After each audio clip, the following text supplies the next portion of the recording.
Itinuring kong pamilya si Mon at ang kanyang ina. Ngunit nauwi ang lahat sa gulo nang pag-interesa nila ang mamahaling sasakyang regalo sa akin ni Papa. Matapos kong sipain ang kanilang pagkatao palabas ng marangyang buhay na tinatamasa nila, mas pinili kong bumangon mula sa sarili kong lakas para itayo ang isang bumabagsak na kumpanya. Ngayong malaya na ako sa kanilang mga linta, sapat ba ang aking tapang para muling magtiwala sa bagong pag-ibig habang binubura ko ang bawat bakas ng dumi ng aking nakaraan? Ang sikat ng araw sa hardin ng mansyon ng mga Gonzales sa Forbes Park ay tila nakikiamayon sa saya na nararamdaman ni Celestina. Dama niya ang init nito sa kanyang balat. Kasing init ng pagmamahal ng amang katabi niya ngayon sa isang bench na yari sa Nara, sa ilalim ng mayabong na puno ng mangga. Maligayang kaarawan, aking prinsesa. Ang malambing na wika ni Don Ricardo Gonzales sabay abot sa anak ng isang maliit at eleganteng kahon. Alam kong sa susunod na linggo pa, pero hindi na ako makapaghintay na ibigay ito sa iyo. Nakangiting binuksan ni Tina ang kahon. Bumungad sa kanya ang isang susi ng kotse. Hindi ordinaryong susi. Sa logo pa lamang na nakaukit dito, alam na niya kung gaano ito kamahal. Itay, hindi niyo naman po kailangang gawin to, sabi ni Tina. Bagamat hindi maitago ang kislap sa kanyang mga mata. Wala yan sa lahat ng kaligayahang ibinigay mo sa akin, anak. You deserve the best, sagot ni Don Ricardo. Ang mga mata ay nagpapakita ng labis na pagmamalaki. Itinuro nito ang driveway ng kanilang mansyon at doon, nakaparada ang isang bagong-bagong itim na luxury sedan, kumikinang sa ilalim ng araw. Napasinghap si Tina. Pakiramdam niya ay isa siyang batang binigyan ng pinapangarap nitong laruan. Mahigpit niyang niyakap ang ama. Salamat po, Itay. Maraming salamat po. Habang pinagmamasdan nila ang regalo, ang pinto ng mansyon ay bumukas at lumabas ang asawa ni Tina na si Ramon o Mon. Para sa mga kaibigan, guwapo at matika sa suot nitong polo shirt at slacks, ngumiti ito nang makita ang mag-ama. Mukhang may maagang selebrasyon dito, bati ni Mon at hinalikan sa pisngi si Tina. Ang tingin niya ay agad na napunta sa kotseng nasa driveway. Wow! That's a beautiful machine, mahal. Regalo sa akin ni Itay. Masayang sagot ni Tina. Your father is the most generous man I know, sabi ni Mon, at tinapik sa balikat ang biyenan. Ngunit nang muling bumalik ang tingin niya sa sasakyan, nakita ni Tina ang isang mabilis na kislap sa mga mata nito. Isang kislap na hindi niya mawari kung paghanga ba o inggit. Mabilis din itong nawala at napalitan ng isang ngiti. Ngunit ang maliit na pagdududang yon ay naitanim na sa isip ni Tina. Siguradong magugustuhan din niya ni Mama. Ang tila wala sa loob na komento ni Mon. You know how she loves beautiful things. Naramdaman ni Tina ang unti-unting pagpanaw ng kanyang unang kagalakan. Pilit siyang ngumiti. Siyempre naman, ang pangalan pa lamang ni Doña Soledad Valderrama, ang kanyang biyenan, ay sapat na para magdala ng kakaibang kaba sa dibdib ni Tina. Mahal niya ang ina ng kanyang asawa, ngunit hindi niya maikakaila ang bigat na dala nito sa kanilang relasyon. Pumasok sila sa loob ng mansyon para mag-agahan. Ang usapan ay masaya, pinupuno ng mga plano para sa gaganaping birthday party ni Don Ricardo sa susunod na linggo. Subalit ang isip ni Tina ay hindi mapakali. Ang sinabi ni Mon ay paulit-ulit na tumatakbo sa kanyang isipan at tila tinatawag ng tadhana. Tumunog ang telepono ni Tina. Nang makita niya ang pangalan sa screen, napabuntong hininga siya bago ito sagutin. Hello po, Mama. Tina Hija. Ang boses ni Doña Soledad sa kabilang linya ay matamis, ngunit may halong paglalambing na alam ni Tina ay may kasunod na hiling. Nabalitaan ko mula kay Mon ang magandang balita. Congratulations sa bago mong sasakyan. How wonderful. Salamat po, Mama.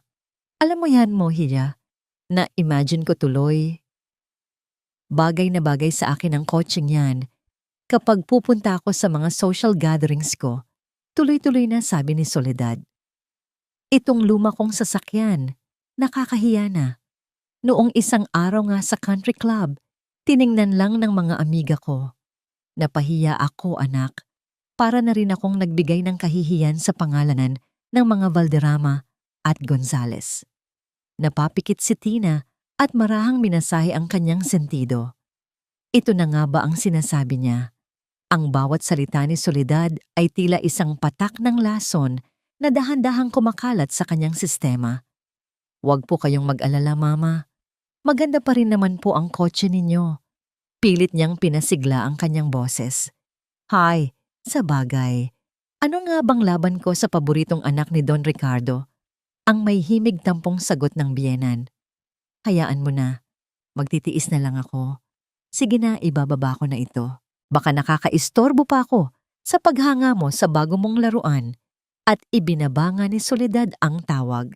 Nag-iwan ng isang nakabibinging katahimikan at isang mabigat na pakiramdam ng pagkakasala sa puso ni Tina. Kahit alam niyang wala siyang ginawang masama. Nang gabing iyon, habang naghahanda silang matulog, naramdaman ni Tina ang pagyakap ni Mon mula sa likuran. Hinalikan siya nito sa balikat. Huwag mo nang isipin si Mama. Mahal. Bulong nito. Alam mo naman yon, naglalambing lang. Hindi umimik si Tina. Pero, pagpapatuloy ni Mon, at dito na nagsimulang bumilis ang tibok ng puso ni Tina, naisip ko lang, paano kung ipahiram muna natin sa kanya, kahit para lang sa party ni Daddy sa Sabado, para naman maipakita niya sa mga kaibigan niya, para sa imahe ng pamilya. Humarap si Tina sa asawa. Nakita niya ang pagsusumamo sa mga mata nito. Ito ang kahinaan niya, ang pagmamahal niya kay Mon, ang pagnanais niyang mapanatili ang kapayapaan sa kanilang pamilya. Mon, regalo yun sa akin ni Itay. Mahinahon niyang sabi. Hindi pa nga ako ang unang nakakagamit. Hinawakan ni Mon ang kanyang mga kamay. Ang mga palad nito ay malambot. Hindi sanay sa mabibigat na gawain. Sanay na laging may nag-aabot. I know. Saglit lang naman, mahal. After the party, isasauli rin niya kaagad. Promise. Sabi ni Mon, ginagamit ang boses na alam niyang hindi matatanggihan ni Tina. Ngumiti ito, ang nangiting unang nagpatibok sa kanyang puso. Total, para sa atin din naman yan, di ba? Nakatitig lang si Tina sa asawa, ang isip ay nagtatalo. Ang isang simpleng hindi ay sapat na. Ngunit bakit napakabigat nitong bigkasin? Sa likod ng mga ngiti at matatamis na salita ni Mon, may aninong gumagapang, isang anino ng pag-aalinlangan na nagsasabing ang regalong ito ay hindi lang isang sasakyan. Isa itong pagsubok at pakiramdam niya, malapit na siyang bumagsak. Nakahiga si Ramon sa tabi ng mahimbing na natutulog na si Celestina. Ang bawat paghinga nito ay tila isang paalala ng kapayapaan na hindi niya maramdaman. Pinagmasdan niya ang mukha ng asawa sa dilim. Ang ganda nitong payapa. Walang kamalay-malay sa unos na namumuo sa loob niya. Ang mga salitang binitawan niya kanina. Total, para sa atin din naman yan, di ba? Ay umalingaw-ngaw sa kanyang isipan. Isang kasinungalingan na binalot sa manipis na tela ng pagmamahal. Hindi ito para sa kanila. Hindi rin ito para sa imahe ng pamilya. Ito ay para sa isang sikretong unti-unting sumasakal sa kanya. Isang sikretong may pangalan ng kanyang ina. Biglang nag-flashback sa kanyang isipan ang nangyari noong nakaraang linggo. Ang eksena ay malinaw na tila kahapon lang nangyari. Nasa marangyang condo unit si Doña Soledad, ngunit ang karangyaan ay nababalot ng tensyon. Ang kanyang ina, nakaraniwang puno ng pagmamataas at postura, ay nakaupo sa isang silyang balot sa velvet. Ang muka ay basang-basa ng luha. Ang mamahalin nitong makeup ay kumalat na. Nag-iiwan ng itim na guhit sa ilalim ng mga mata. Sinubukan ko lang namang palaguin ang pera, Mon. Humihikbing sabi ni Soledad. Ang boses ay nanginginig. Sinabi ng kaibigan ko. Sigurado raw ang investment. Malaki ang babalik. Paano ko malalaman na maloloko pala ako? Magkano ang nawala, ma? Tanong ni Mon. Pilit pinapakalma ang sarili. Pamilyar na siya sa mga dramang ganito ng ina. Hindi lang yun ang problema, anak, sabi ni Soledad, at lalo itong napahagulhol. Para makapag-invest, nanghiram ako. Hindi sa bangko, sa isang tao. Napatiim bagang Simon. Kanino, ma? Sabihin niyo. Kay Boss Anton. Halos pabulong na sagot nito. Nanlamig ang buong katawan ni Mon. Ang pangalang iyon ay kilala sa ilalim ng mundo ng mayayaman. Isang loan shark na walang awa, na ang tubo ay parang lason na pumapatay sa sino mang mangutang. Bakit kayo gumawa ng ganoong bagay? Hindi na napigilan ni Mon ang pagtaas ng kanyang boses. Dahil kailangan ko. Dahil pagod na akong magmukhang kaawa-awa sa tabi ng mga Gonzales. Pagod na akong isipin ng lahat na ako'y isang hamak na byuda lang na nakaswerte sa anak. Sigaw ni Soledad. Ang sakit at galit sa kanyang boses ay tumagos sa puso ni Mon. At ngayon, pinagbabantaan na niya ako. Kailangan ko raw bayaran ng utang sa loob ng 1 linggo.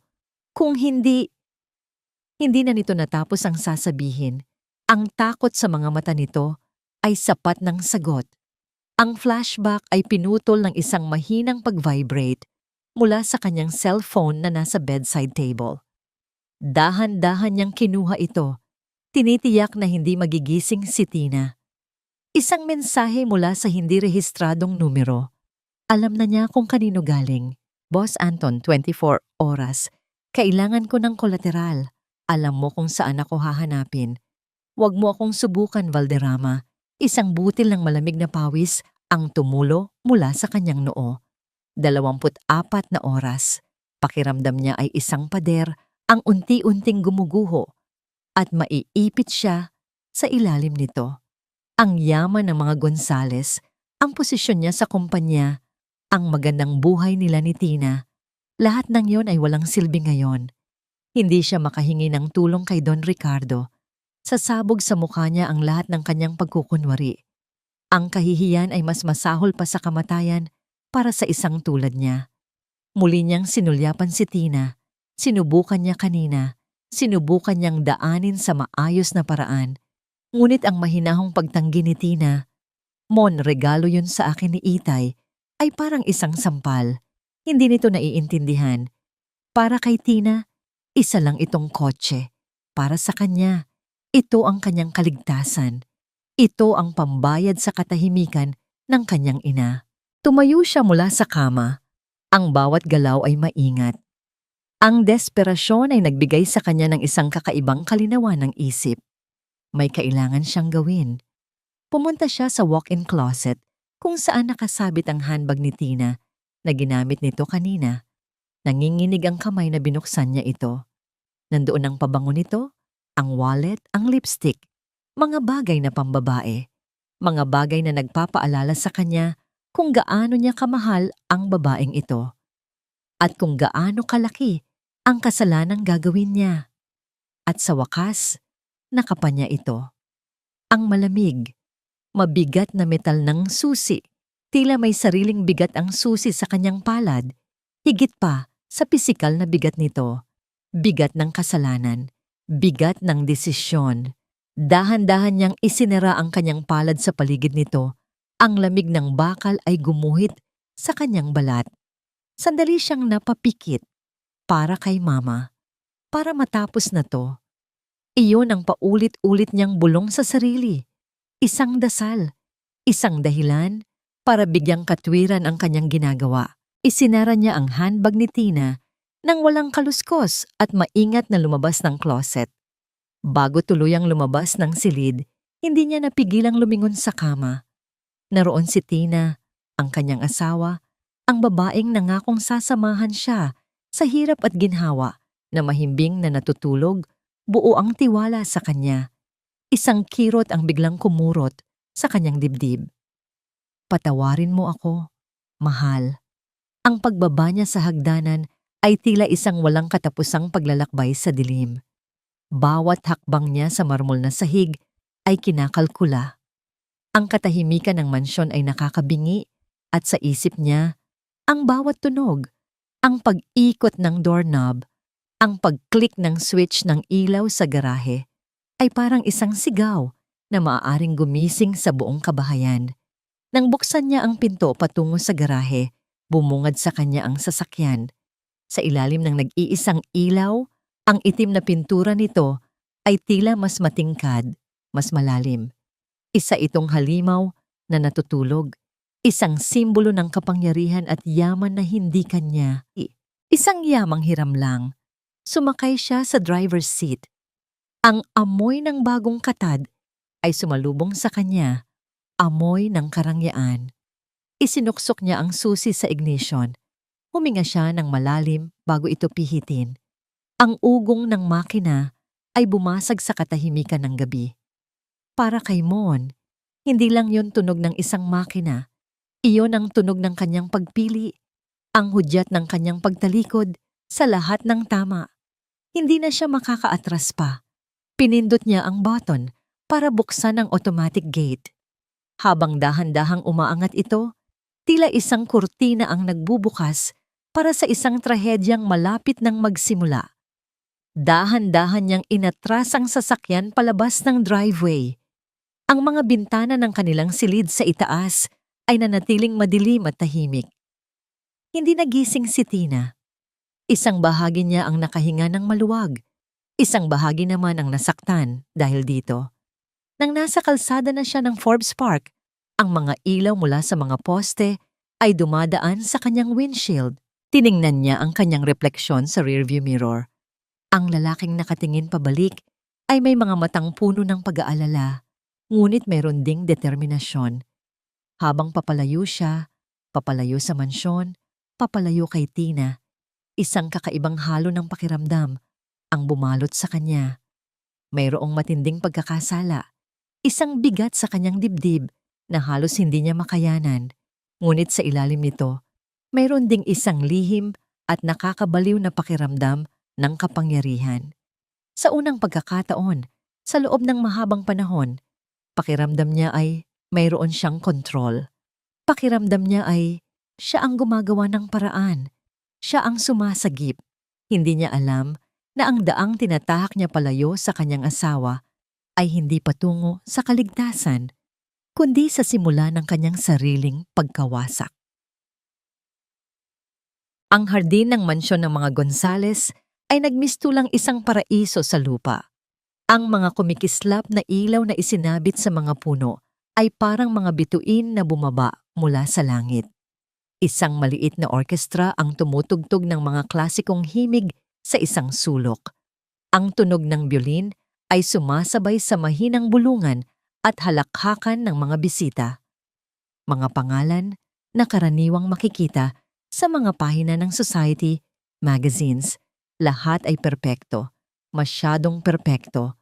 Para kay Celestina, ang bawat ngiti na ibinibigay niya sa mga bisita ay tila isang maskara. Sa likod nito ay ang lumalaking pagkabalisa na parang tinik sa kanyang lalamunan. Kanina pa dapat dumating si Mon. Paulit-ulit niyang sinasabi sa sarili na baka na traffic lang ito o may tinapos na mahalagang tawag.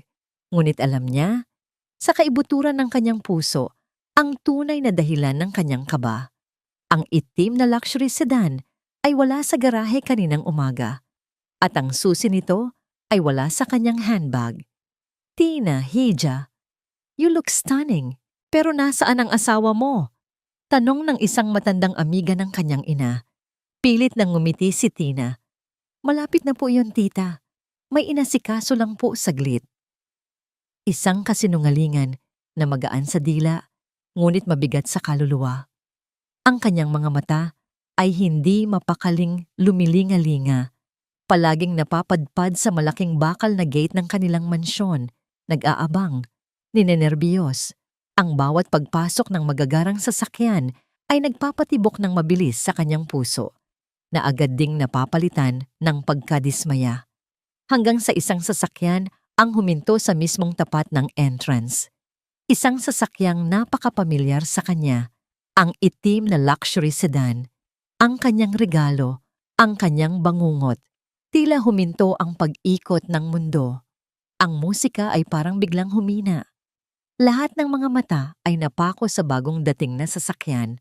Bumukas ang pinto sa passenger side at mula doon ay lumabas si Doña Soledad Valderrama. Nakasuot ito ng isang mamahaling evening gown. Ang buhok ay perpektong nakaayos.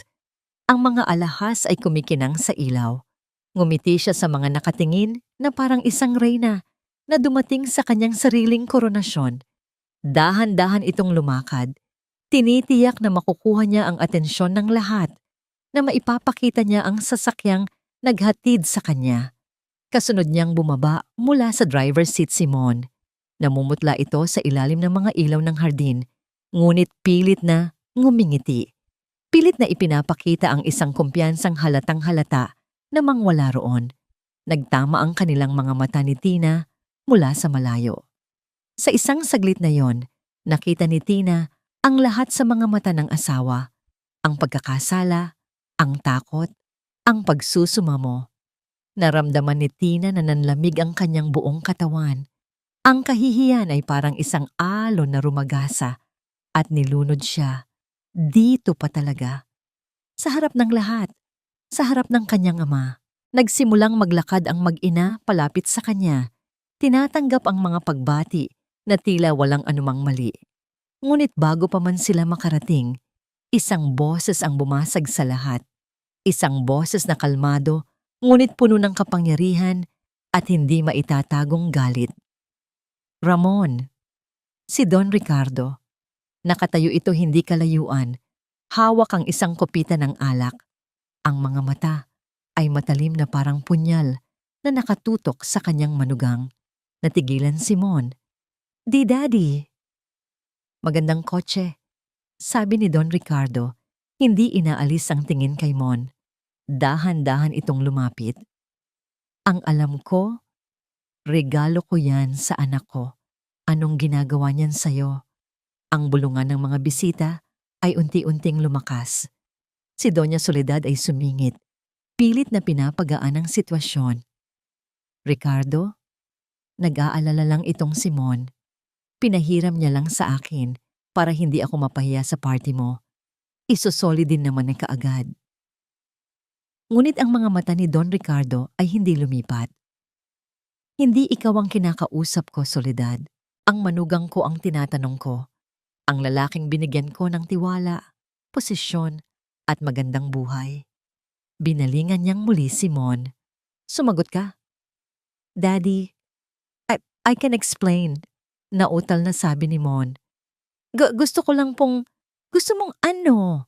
Ang dagundong ng boses ni Don Ricardo. "Gusto mong bastusin ang anak ko? Gusto mong ipamukha sa akin na ang lahat ng ibinibigay ko ay parang basura lang na pwede mong ipamigay kung kailan mo gusto?" Hindi po sa ganon. Biglang ibinagsak ni Don Ricardo ang kanyang kopita sa isang kalapit na mesa. Ang tunog ng nabasag na kristal ay nagpatigil sa lahat. Ang orkestra ay natigil sa pagtugtog. Ang tanging maririnig na lang ay ang nakabibinging katahimikan. "Sa loob ng maraming taon, itinuring kitang anak." Sigaw ni Don Ricardo, ang galit ay hindi na maitago. "Binigyan kita ng lahat, at ito ang igaganti mo, ang kawalang hiyaan na akto." Walang makapagsalita. Si Tina ay nakatayo lang, parang isang estatwa. Ang mga luha ay nagbabadyang tumulo mula sa kanyang mga mata. Tumingin si Don Ricardo sa paligid, sa mga matang nakikiusyoso. Pagkatapos ay ibinalik niya ang nanlilisik na tingin kay Mon. Sa isang boses na malinaw at matatag na narinig ng lahat, binitawan niya ang kanyang hatol. "Simula ngayon, wala ka ng trabaho sa kumpanya ko. At itong anak ko, hindi na aasa sa isang tulad mo." Itinuro niya ang gate. "Lumayas kayo." Ang mga salitang iyon ay parang isang kidlat na tumama sa gitna ng paraiso. Agad na lumapit ang mga security guard na nakapwesto sa paligid. Habang pilit na nagmamakaawa si Mon at galit na nagrereklamo si Soledad, Sinimulan silang i-escort palabas ng mga guard. Sa gitna ng lahat ng kaguluhan, naramdaman ni Tina ang isang kamay na humawak nang mahigpit sa kanyang braso. Ang kanyang ama. Hinila siya nito palayo sa eksena, palayo kay Mon. Ang huling nakita niya ay ang mukha ng kanyang asawa. Isang mukha ng lubos na pagkatalo at kahihiyan bago ito tuluyang mawala sa kanyang paningin. Ang paraiso ay gumuho na at si Celestina, sa harap ng daan-daang panauhin, ay naiwang nakatayo sa gitna ng mga guho ng kanyang nawasak na buhay. Ang ingay ng party ay dahan-dahang naglaho sa kanilang likuran habang sila ay sa pilitang inilalabas ng gate. Ang mararangyang sasakyan na nakaparada sa labas ay tila mga tahimik na saksi sa kanilang kahihiyan. Si Ramon ay parang nawala ng kaluluwa. Ang bawat hakbang niya sa aspalto ay isang hakbang papalayo sa buhay na kanyang pinangarap at ipinagmalaki. Isang buhay na, sa isang iglap, ay gumuho na parang kastilyong buhangin. Walang hiya siya. Ang kapal ng mukha niya. Ang nanggagalaiting bulong ni Doña Soledad sa tabi niya, pilit na inaayos ang nagusot na gown. Pagkatapos ng lahat ng ginawa mo para sa anak niya, ganito lang ang igaganti niya sa atin. Itataboy tayo na parang mga aso. Hindi sumagot si Mon. Ang mga salita ng ina ay parang hangin lang na dumadaan sa kanyang tainga. Ang tanging naririnig niya ay ang malakas na kabog ng kanyang dibdib at ang paulit-ulit na pag-replay sa kanyang isipan ng huling tingin ni Tina, isang tingin ng pagkasuklam at kawalan ng pag-asa. Nakahinga lang sila ng bahagya ng makasakay sa isang taxi. Ang katahimikan sa loob ng sasakyan ay mas mabigat pa kaysa sa anumang sigawan. Habang binabagtas nila ang daan pabalik sa bahay na ipinagamit sa kanila ng mga Gonzales, ang bahay na tinawag nilang sarili. Sa loob ng 5 taon, isang maliit na pag-asa ang kumapit sa puso ni Mon. Marahil, kapag humupa ang galit ni Don Ricardo, maaari pa silang mag-usap, maaari pa niyang ayusin ang lahat. Ngunit ang pag-asang iyon ay agad na naglaho nang makarating sila sa kanilang subdivision. Sa gate pa lang, hinarang na sila ng mga bagong gwardiya. "Good evening, sir. Saan po ang punta natin?" Tanong ng gwardiya, magalang ngunit walang emosyon. "Dito kami nakatira, sa Valderrama Residence," sagot ni Mon. Pilit na pinanatili ang awtoridad sa kanyang boses. Tiningnan ng gwardiya ang listahan sa kanyang clipboard. Umiling ito. "Pasensya na po, sir. Wala po kayong pangalan sa listahan ng mga residente. May mahigpit po kaming utos mula sa administrasyon." "Anong ibig mong sabihin?" singhal ni Soledad. "Hindi mo ba kami nakikilala?" "Utos po, ma'am." Simpleng sagot ng gwardiya. Ang mga salitang iyon, utos po, ay parang isang pinal na hatol. Ganoon kabilis, ganoon kadali, para kay Don Ricardo na burahin sila sa buhay nito na parang hindi sila naging parte nito kailanman. Walang nagawa si Mon kundi sabihin sa taxi driver na maghanap ng pinakamalapit na hotel. Nang oras na ng bayaran, inabot niya ang kanyang credit card. Makalipas ang ilang sandali, ibinalik ito ng driver. "Declined po, sir." Sinubukan ni Mon ang isa pa. "Declined din po." Ang kahihiyan ay dumoble. Kinailangan nilang bilangin ang natitirang cash sa kanilang mga wallet para lang mabayaran ng taxi. Ang natira sa kanila ay sapat na lang para sa isang gabi sa isang mumurahing motel sa tabi ng highway. Isang lugar na malayong-malayo sa karangyaan na kanilang kinasanayan. Ang kwarto ay maliit at amoy luma. Ang ilaw mula sa bintana ay nagmumula sa isang kumukutitap na neon sign sa labas. Pagkasara pa lang ng pinto, ang lahat ng pinigilang galit ni Soledad ay sumabog. "Ito ang napala natin. Ito ang bunga ng pagiging duwag mo." Sigaw niya, itinuturo si Mon. "Kung naging mas matalino ka lang sana, kung hindi ka nagpahalata, sana hindi tayo nagkaganito."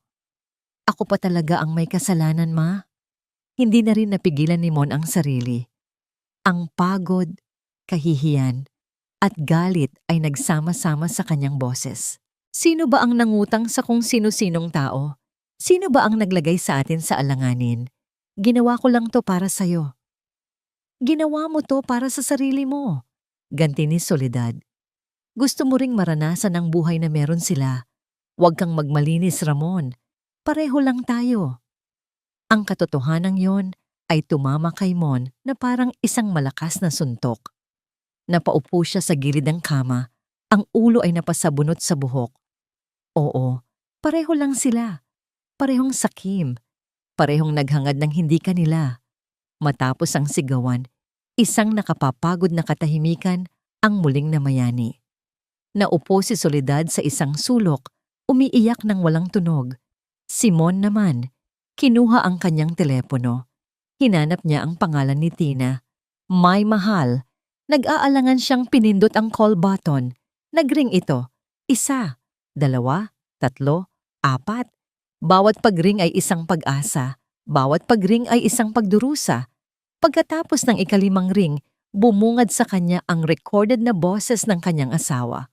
Ang malambing na boses na dating nagpapakalma sa kanya ay ngayoy parang isang tinik na tumusok sa kanyang puso. Sinubukan niya ulit. Ganoon pa rin. Hindi nito sinasagot. Ibabato na sana niya ang telepono sa pader sa sobrang inis nang maalala niyang ito na lang ang tanging koneksyon niya sa mundo. Pumunta siya sa banyo. Ang salamin ay may mga mantsa at lamat. Tinitigan niya ang kanyang refleksyon. Nakasuot pa rin siya ng mamahaling suit mula sa party. Ngunit ngayon, mukha na lang itong isang kostyum. Ang Ramon Valderrama na nakatingin pabalik sa kanya ay hindi na ang kumpiyansang manugang ng isang bilyonaryo. Ang nakikita niya ay isang estranghero, isang talunan, isang kawatan, isang lalaking nawalan ng lahat dahil sa sarili niyang kahinaan. Biglang nag-vibrate ang kanyang telepono sa kanyang bulsa. Isang panibagong pag-asa ang sumibol. Baka si Tina na ito. Mabilis niya itong kinuha. Ngunit hindi. Isang mensahe mula sa hindi pamilyar na numero. Ang parehong numerong nag-text sa kanya kagabi. Binuksan niya ito at ang kaunting init na natitira sa kanyang katawan ay tuluyang nanlamig. Nasaan ang kotse? Akala mo ba tapos na tayo? Ang lumang silid ni Celestina sa mansyon ng mga Gonzales ay naging kanyang kanlungan sa mga sumunod na araw. Dito siya lumaki, sa mga pader na kulay krema na saksi sa kanyang mga pangarap bilang isang dalagita. Ngunit ngayon, ang mga pader na yon ay tila saksi na lang sa kanyang nawasak na puso. Ang bawat sulok ng kwarto ay puno ng alaala. Ngunit ang mga alaala ng kanyang masayang nakaraan ay nilalason na ng mapait na kasalukuyan. Nakaupo siya sa sahig, sa tabi ng isang lumang baul. Dito niya itinatago ang mga kayamanan niya, mga bagay na sumisimbolo sa mahahalagang yugto ng kanyang buhay. Kanina pa niya binubuklat ang mga ito sa isang desperadong paghahanap ng kasagutan ng kahit anong patunay na ang pagmamahal na inakala niyang totoo ay hindi isang ganap na kasinungalingan. Naroon ang kanilang wedding album.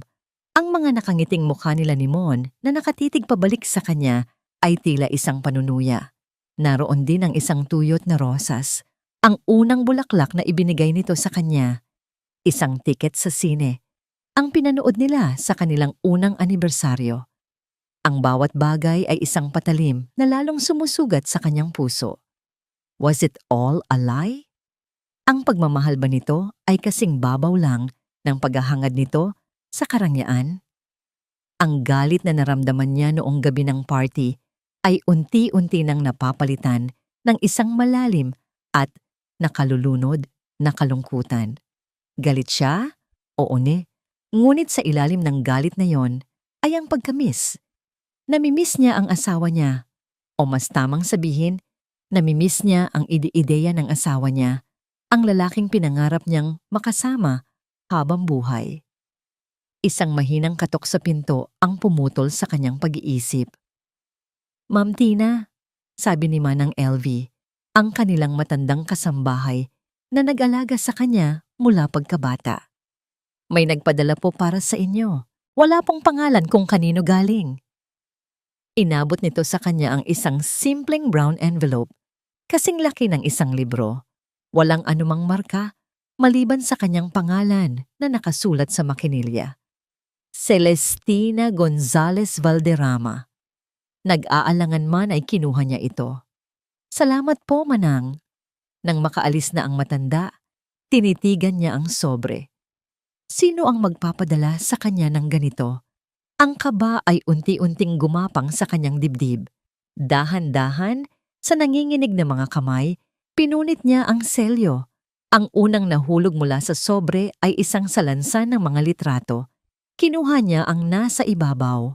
Nanlamig siya. Ang litrato ay malabo. Tila kuha mula sa malayo, ngunit malinaw pa rin kung sino ang mga nandoon. Si Doña Soledad, ang kanyang biyenan, na nakatayo sa isang madilim na eskinita. Ang karaniwang mapagmataas nitong mukha ay balot ng matinding takot. Sa harap nito ay dalawang lalaking nakakatakot ang itsura. Ang isa sa mga ito ay nakahawak ng mahigpit sa braso ni Soledad. Mabilis niyang tiningnan ang iba pang mga litrato. Isa pang kuha ni Soledad na umiiyak habang kausap ang isang lalaking nakatalikod na may malaking katawan at may tattoo sa batok. Isa pang litratong ipinapakita ang pinto ng kondo ni Soledad na pinipinturahan ng salitang, "Magbayad ka." Ano ito? Anong ibig sabihin nito? Sa ilalim ng mga litrato, may isang nakatuping papel. Binuksan niya ito.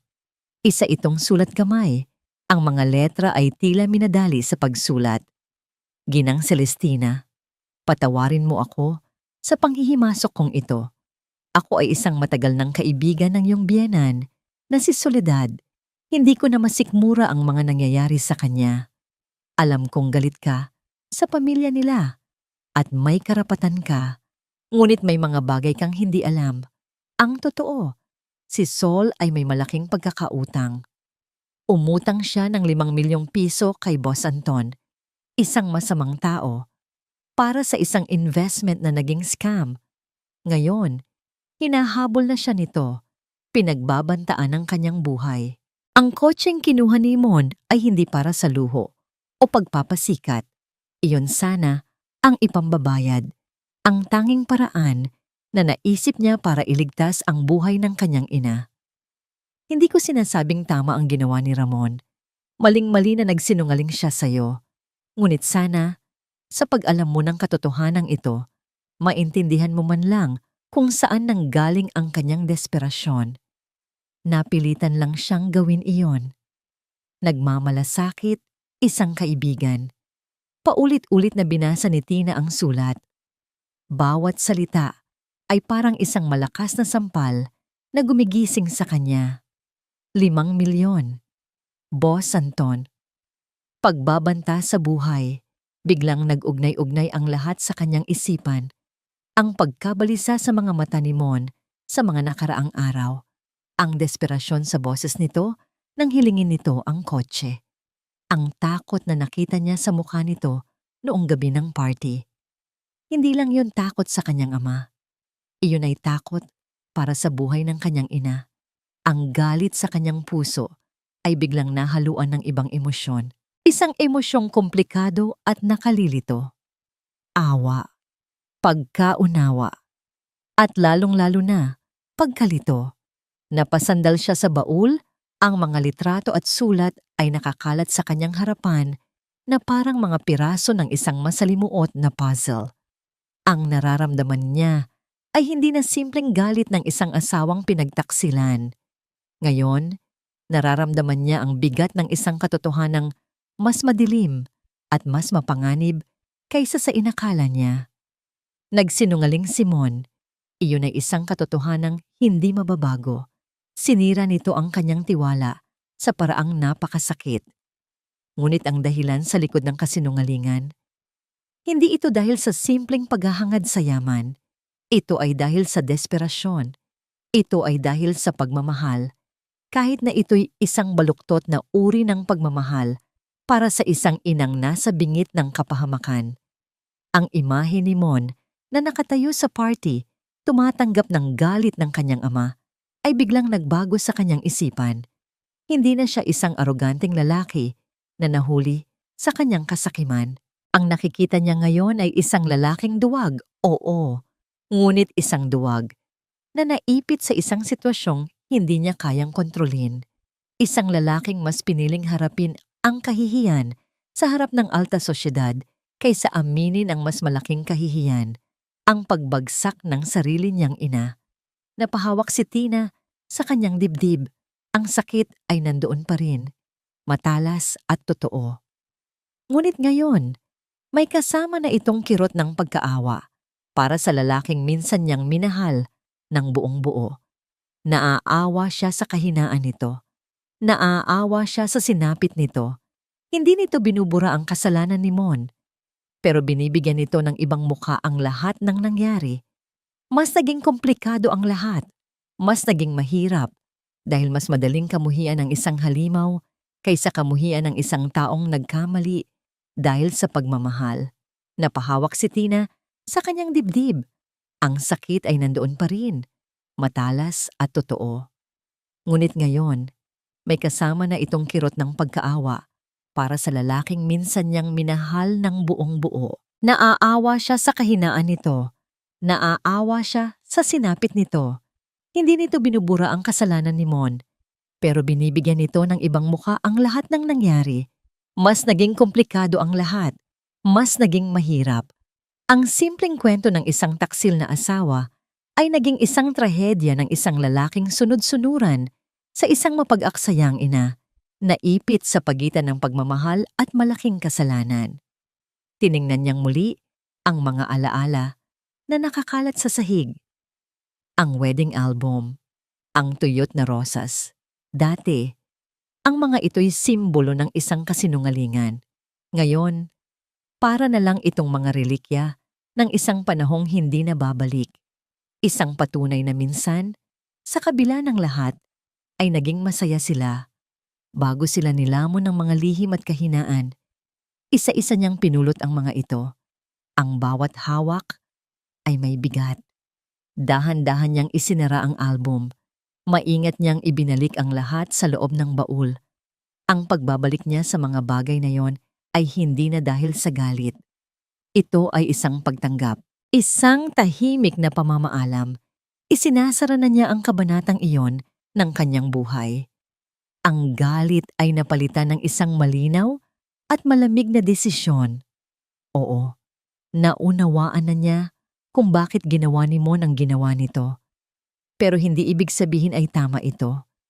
Hindi nito binabago ang katotohanang sinira nito ang kanyang tiwala. Nilinlang siya nito. Hinayaan siyang mapahiya sa harap ng lahat. Inuna nito ang ina nito sa paraang isinakripisyo ang kanilang pagsasama. Ang pag-intindi ay hindi nangangahulugang pagpapatawad at lalong hindi ito nangangahulugang pagbabalik. Kinuha niya ang kanyang telepono mula sa kama. Tinitigan niya ang screen, ang wallpaper nila ni Mon. Nakuha noong kanilang huling bakasyon ay tila nanunokso. Ilang araw na niyang hindi sinasagot ang mga tawag nito. Ngayon, sa pag-alam niya ng katotohanan, mas lalo siyang nakumbinsi na tama ang kanyang ginagawa. Ang pagtawag kay Mon ngayon ay magiging isang pagkakamali. Magiging daan lamang iyon para muli siyang hilahin pababa sa kumunoy ng mga problema ng pamilya nito. Isang kumunoy na matagal na pala siyang unti-unting nilulunod. Nag-aalangan siyang hinanap ang pangalan ni Mon sa kanyang contacts. May Mahal. Isang pangalang dating nagpapakilig sa kanya, ngunit ngayoy puno na ng kabalintunaan.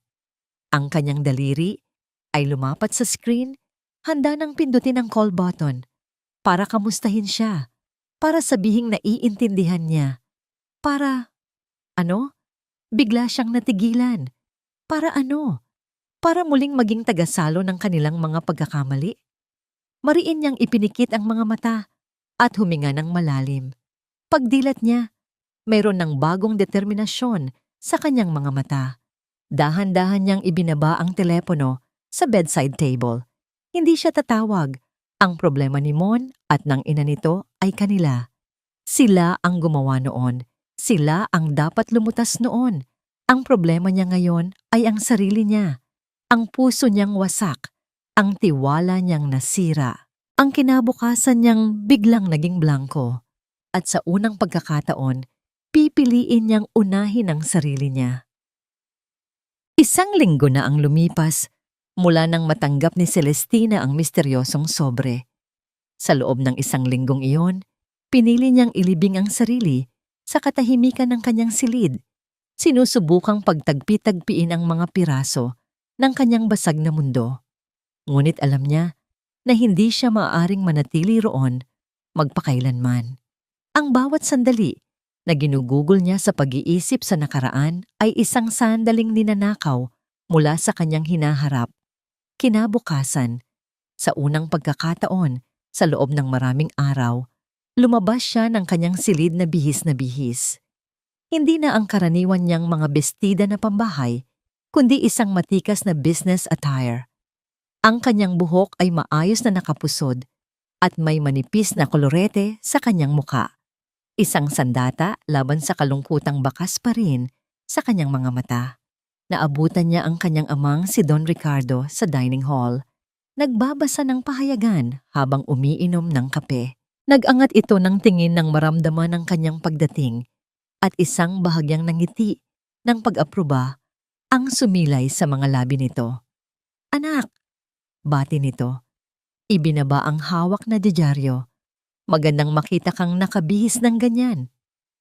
"Kailangan ko na pong bumangon, Itay," sagot ni Tina. Ang boses ay kalmado, ngunit may bagong bigat. Umupo siya sa tapat nito. "Ayoko na pong maging kawawa." Tinitigan siya ni Don Ricardo. Sinusuri ang pagbabago sa kanyang anak. "Ano ang plano mo?" "Hindi ko pa po alam," pag-amin ni Tina. "Pero isa lang po ang sigurado ko." Huminga siya ng malalim. Kinukuha ang lahat ng lakas ng loob na naipon niya. "Itay, ayoko nang maging anino niya o ng pangalan ninyo. Gusto kong tumayo sa sarili kong mga paa." Ang mga salitang iyon ay tila musika sa pandinig ni Don Ricardo. Matagal na niyang hinintay na makita ang apoy na ito sa mga mata ng kanyang anak. Ang apoy na nakita niya sa sarili noong sinisimulan pa lang niya ang Gonzales Holdings Inc. "Alam kong darating din ang araw na ito," sabi ng matanda. Tumayo ito at lumapit sa isang estante na puno ng mga libro. Mula roon, kinuha nito ang isang makapal na folder at inilapag sa harap ni Tina. Ang label sa labas ay simple lang, G&L Innovative Textiles. "Ano po ito?" tanong ni Tina. Tinitingnan ng folder. "Iyan ang isa sa mga unang kumpanyang binili ko," paliwanag ni Don Ricardo. "Isang maliit na textile company. Sa ngayon, nalulugi na ito. Luma na ang mga makina at hindi na nakakasabay sa teknolohiya. Matagal ko nang pinag-iisipang isara na lang." Tumingin si Don Ricardo sa mga mata ng anak. "Pero naisip ko, baka may ibang pag-asa pa ito. Ibinibigay ko sa iyo ang pamamahala. Gawin mo ang kahit anong gusto mo. Palaguin mo o hayaan mong mamatay. Nasa sayo ang desisyon. Walang tulong mula sa akin. Walang koneksyon mula sa Gonzales Holdings. Ito ang pagsubok mo. Ito ang pagkakataon mo." Binuksan ni Tina ang folder. Bumungad sa kanya ang mga financial statements, mga listahan ng empleyado, mga litrato ng isang luma at tila napabayaang pabrika. Ang hamon ay napakalaki, halos imposible. Ngunit sa halip na matakot, isang kakaibang sigla ang dumaloy sa kanyang mga ugat. Ito na yon, isang blangkong pahina, isang pagkakataon para magsulat ng sarili niyang kwento. "Tinatanggap ko po," sabi niya. Ang boses ay buo at desidido. Kinabukasan, nagtungo si Tina sa opisina ng G&L Innovative Textiles. Ito ay nasa isang lumang distrito ng Maynila, malayo sa Kinang at Karangyaan ng Makati. Ang gusali ay luma na. Ang pintura ay natutuklap na sa ilang bahagi. Ang hangin sa loob ay amoy alikabok at lumang papel. Taliwas ito sa lahat ng kanyang kinasanayan. Pagpasok niya sa magiging opisina niya, napabuntong hininga siya. Ang mga muebles ay luma na. at isang manipis na layer ng alikabok ang bumabalot sa lahat. Tumingin siya sa bintana. Mula roon, tanaw niya ang mga bubong ng mga kalapit na bahay at ang abalang kalsada sa ibaba. Ang mundong ito ay iba. Ang mundong ito ay totoo. Inilapag niya ang kanyang bag sa mesa at umupo sa silyang umugong sa protesta. Tiningnan niya ang mga kamay niya. Malalambot. Sanay sa marangyang buhay. Ngayon, ang mga kamay na ito ay kailangang matutong magtrabaho, magpatakbo ng isang negosyo. Kaya ko to, sabi niya sa kanyang sarili. Hindi na siya si Celestina Valderrama, ang asawang nakadepende sa yaman ng iba. Hindi na rin siya si Celestina Gonzalez, ang prinsesang naghihintay na laging sagipin. Ngayon, siya si Celestina at sapat na yon. Habang iniisip niya ang unang hakbang na gagawin, isang babaeng nasa mid-40s, ang kanyang magiging sekretarya, ang kumatok at pumasok. "Ma'am," sabi nito, "handa na po ba kayo? Dumating na po yung architect para sa renovation, Mr. Lorenzo de Leon." "Papasukin mo siya, Rose," sabi ni Celestina. Mabilis na inaayos ang mga nakakalat na dokumento sa kanyang mesa. Huminga siya ng malalim, inihahanda ang sarili. Ito ang unang pagkakataon na haharap siya sa isang tao bilang boss, bilang isang kliyente na may kapangyarihan. Bumukas ang pinto at pumasok ang isang lalaki. Inaasahan ni Tina na makakita ng isang matanda at seryosong arkitekto. Ngunit ang lalaking nasa harap niya ay marahil nasa late 30s lang. Matangkad ito. Balingkinitan ang pangangatawan at nakasuot ng simpleng button-down shirt at maong, praktikal at walang anumang bahid ng pagyayabang. Ngunit ang unang napansin ni Tina ay ang mga mata nito. Kalmado ang mga iyon, malalim, at mayroong isang uri ng init na tila nagsasabing, "Mapagkakatiwalaan ako." "Good morning, ma'am. I'm Lorenzo de Leon." Pagpapakilala nito, inilahad ang kamay. Ang boses nito ay mahinahon at propesyonal. "Celestina Gonzalez," sagot ni Tina. Tinanggap ang kamay nito. Ang pagkakamay nito ay matatag ngunit maglang. "Please call me Tina." "Enzo na lang din po, Ma'am Tina," nakangiting sabi nito. Sa sumunod na oras, tinalakay nila ang mga plano para sa renovation ng buong gusali. Habang ipinapaliwanag ni Enzo ang kanyang mga paunang ideya gamit ang mga blueprint na dala niya, humanga si Tina. Hindi lang siya basta magaling sa kanyang ginagawa. Higit sa lahat, marunong siyang makinig. Bawat mungkahi ni Tina, gaano man kaliit, ay pinapakinggan niya ng mabuti. Hindi siya katulad ng ibang lalaking nakilala niya na agad-agad ipipilit ang sariling ideya. "Ang gusto ko po sana," sabi ni Tina, medyo nag-aalangan pa, "ay maging mas maliwanag ang lugar, mas open, para yung mga empleyado mas ganahan silang magtrabaho." Tumango si Enzo, tila nag-iisip. "I understand. We can use glass partitions instead of solid walls at palalakihin natin ang mga bintana para mas pumasok ang natural na liwanag.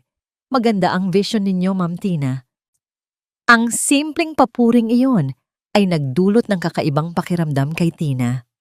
Sa unang pagkakataon, may isang taong pinupuri ang kanyang vision sa negosyo, hindi ang kanyang itsura o ang pangalan ng kanyang pamilya.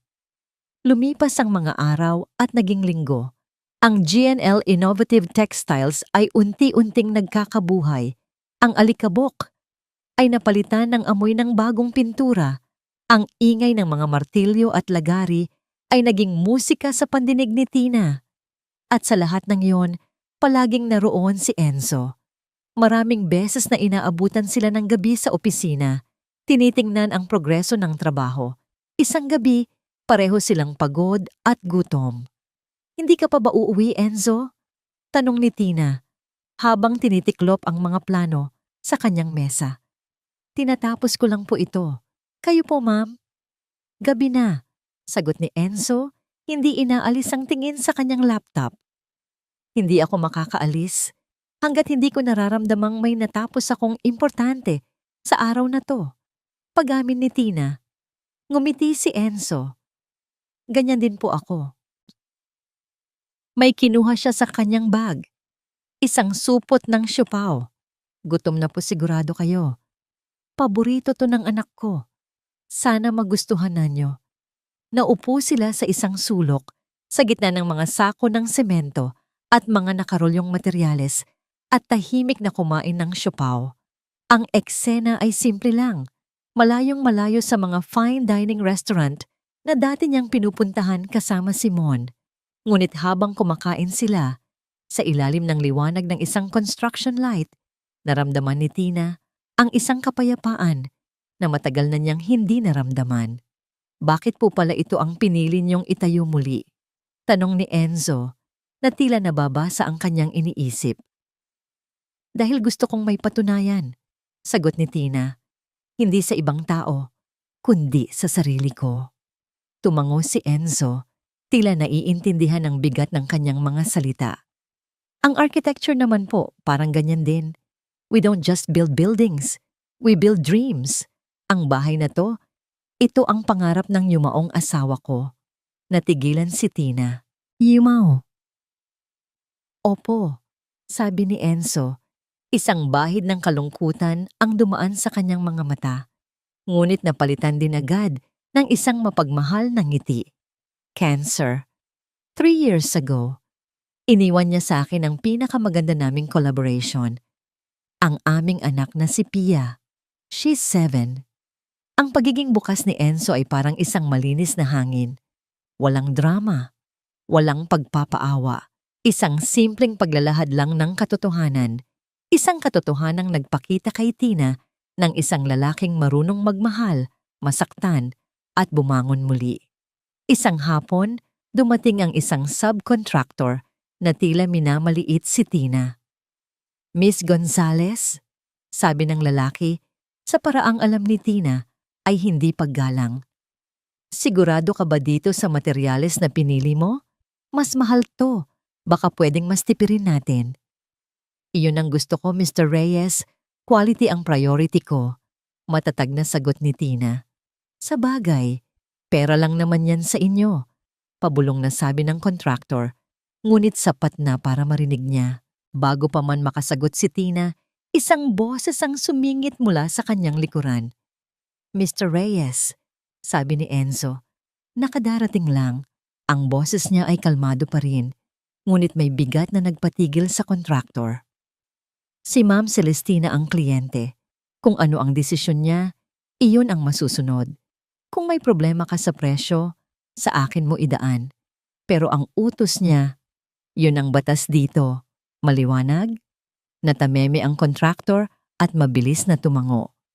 O opo, architect? At mabilis itong umalis.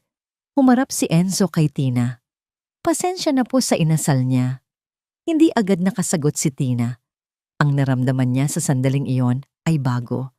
Pakiramdam niya ay may nagtanggol sa kanya. Pakiramdam niya ay ligtas siya. Kay Mon, siya palagi ang tagapagtanggol, ang tagasalo.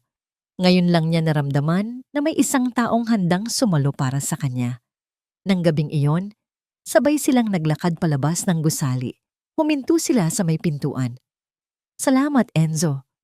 Para sa kanina, sabi ni Tina. Ang boses ay mahina. Wala po iyon. Trabaho ko pong protektahan ang vision ninyo. At ang kliyente ko. Sagot ni Enzo, isang maliit na ngiti ang sumilay sa kanyang mga labi. Akmang bubuksan ni Tina ang pinto, ngunit sabay silang napahawak sa iisang doorknob. Ang kanilang mga kamay ay nagdikit. Isang mabilis, hindi sinasadyang paglapat ng balat sa balat. Ngunit sa isang iglap na yon, tila may isang kuryenteng dumaloy mula sa kamay ni Enzo papunta sa kanya. Isang kuryenteng mainit, nakakagulat, at hindi maipaliwanag. Mabilis nilang binawi ang kanilang mga kamay na parang napaso. Nagkatinginan sila. Ang hangin sa pagitan nila ay biglang napuno ng isang panibagong tensyon, hindi na lang paggalang ng magkatrabaho, kundi ang biglaang pagkilala. na siya ay isang babae at ito ay isang lalaki. Sige po, nauutal na sabi ni Enzo, umiiwas ng tingin. Mauna na po ako. Sige, halos pabulong na sagot ni Tina. Pinanood niya itong maglakad palayo, patungo sa kanyang sasakyan. Napahawak siya sa kanyang dibdib. Ang puso niya ay malakas na kumakabog. Isang ritmong matagal na niyang hindi narinig. Isang ritmong parehong nakakatakot at puno ng pag-asa. Ang bawat araw para kay Ramon ay isang sampal mula sa realidad.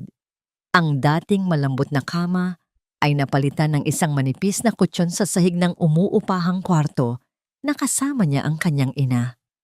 Ang amoy ng masarap na almusal ay napalitan ng amoy ng instant noodles. At ang respeto na dati niyang tinatamasa ay napalitan ng mga mapanuring tingin at saradong pinto. Ngayong hapon, nakaupo siya sa isang waiting area ng isang kumpanya. Pangpito na niya itong job interview sa loob ng 2 linggo. Nakasuot siya ng luma niyang suit na dati paborito niya, ngunit ngayoy tila maluwag na sa kanyang payat na katawan. Mr. Ramon Valderrama, tawag ng isang babae. Tumayo siya at pumasok sa isang malamig na opisina. Sa likod ng isang malaking mesa ay nakaupo ang isang HR manager, isang lalaking nasa 50s na may matalas na mga mata. So, sabi ng manager, habang binabasa ang kanyang resume, Valderrama, dati kang Vice President for Special Projects sa Gonzales Holdings Inc. Yes, sir, sagot ni Mon. Pilit na ipinapakita ang kumpiyansang matagal nang nawala. Impressive title, sabi ng manager. Hindi nag-aangat ng tingin. Pero alam nating pareho na ang titulong yan ay ibinibigay lang sa mga, sa mga manugang. Ano ba talaga ang kaya mong gawin, Mr. Valderrama, kapag wala ang apelidong Gonzales na nakadikit sa'yo? Ang tanong ay direkta at walang awa. Isang patalim na tumusok sa pinakasensitibong bahagi ng kanyang pagkatao. Walang naisagot si Mon. Dahil sa kaibuturan ng kanyang puso, alam niyang totoo ang sinabi ng lalaki. Ano nga ba siya kung wala si Tina? Kung wala si Don Ricardo?